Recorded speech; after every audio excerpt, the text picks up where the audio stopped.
I watched Flight 13 twice before I believed the ending. 20 Starlink V3 satellites, the real ones, push out of Starship one at a time. They power up, they link to the network, then about 20 minutes later, all 20 burn up in the atmosphere. If you hold SpaceX stock, nothing failed here. The flight was suborbital, so those satellites were never meant to stay up. But the S1 still promises real orbit this half of the year, and Flight 13 did not get there. Orbit is not about how high you go, it is about how fast you go sideways. Flight 13 went high enough, it never went sideways fast enough. I have a master's in aerospace engineering and I specialize in orbital mechanics, which is the math of moving satellites through space. And the shortest way to say what happened is this. Sending satellites to orbit is a one-way ticket. Starship 13 flew them a round trip. That is why SpaceX's on-flight page says those 20 satellites were expected to demiss, meaning to burn up about 20 minutes after deployment, on a pre-planned trajectory. They were booked on the return leg with the rocket.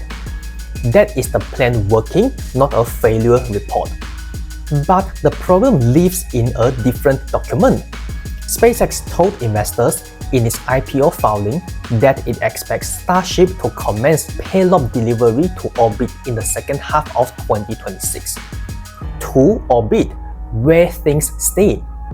That sentence is still open, and there are about 5 months left on it. Flight 13 carried the first working Starlink V3 satellites Starship has ever flown. They came out of a long slot in the side of the ship, one at a time. Every one of them powered up. Every one of them talked back over radio and over laser links between satellites. Then engineers pulled down the data they wanted. And SpaceX knew the ending before it loaded them. The flight was announced as suborbital weeks ahead. The company could have waited months for an orbital flight and delivered 20 satellites that stayed up. It chose to destroy 20 finished satellites instead and get the data now.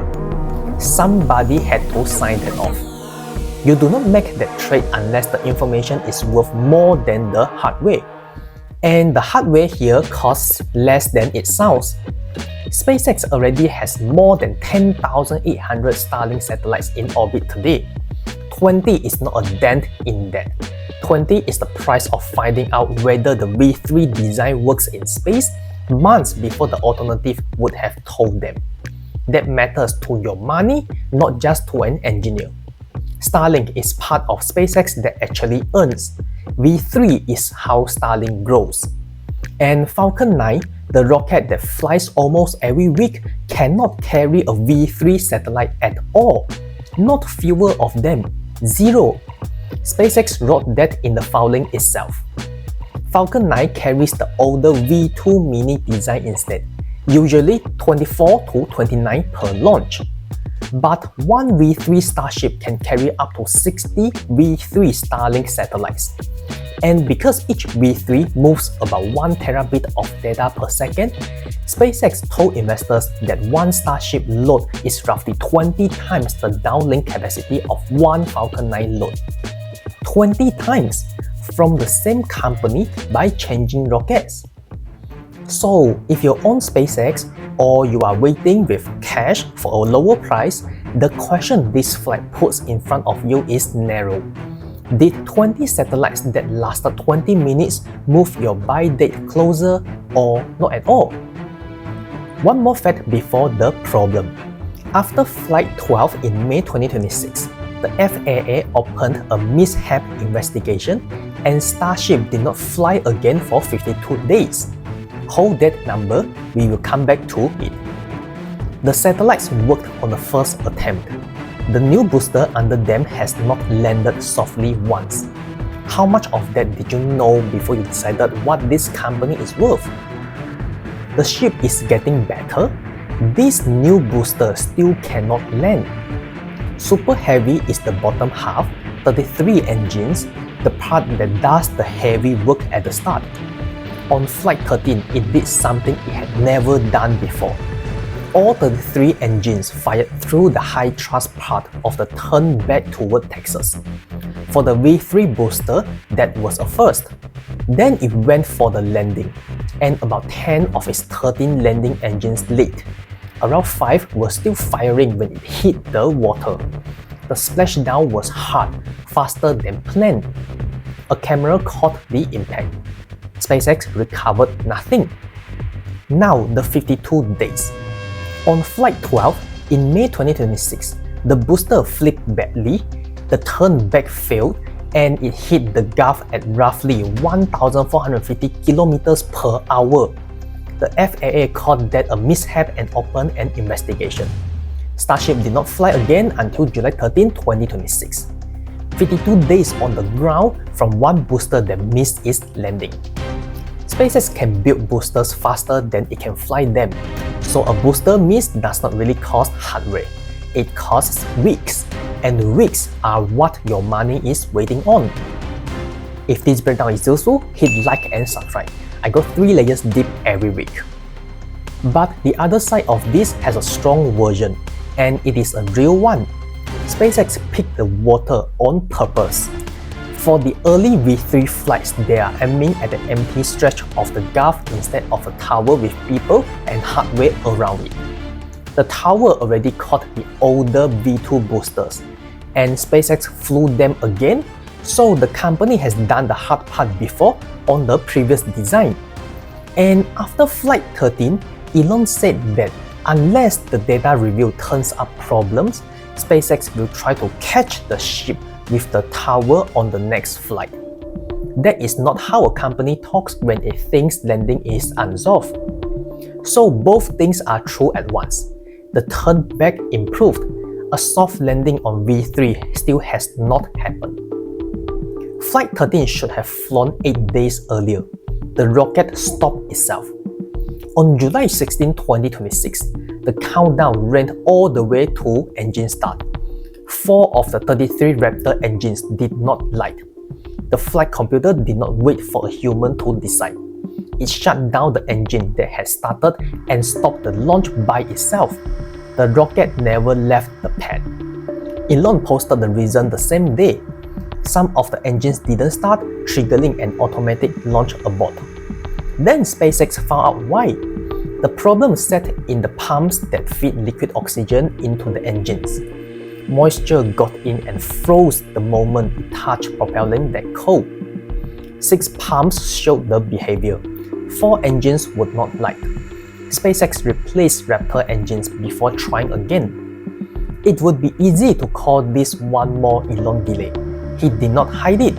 He named the failure the same day on his own account with the cause attached. And the company flew 8 days later. On July 23rd, they stopped again, this time for clouds, not for safety. They wanted a clear view of the heat shield on the way down, and clouds would have cost them the pictures.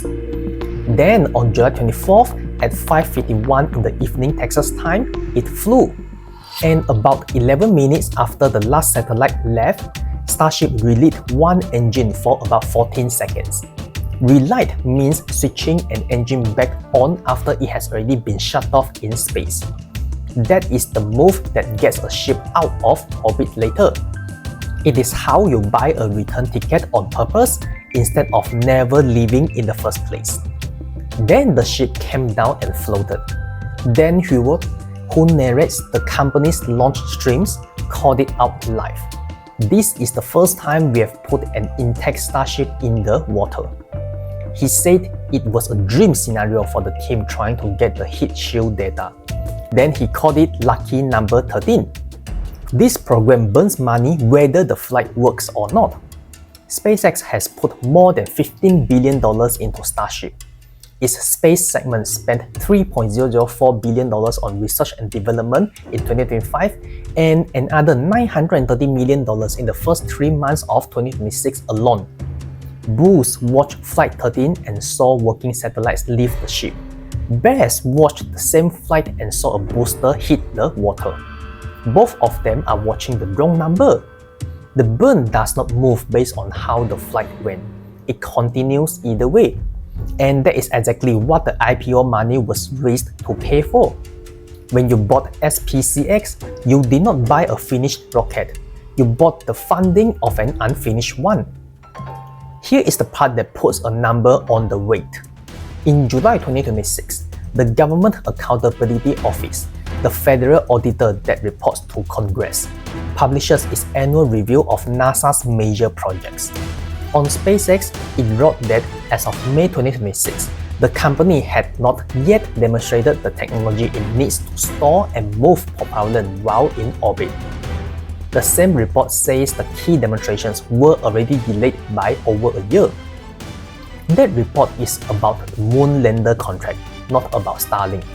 But it is the same missing skill, doing real work in orbit, over time, and proving it. One more number, carried over from my last SpaceX video.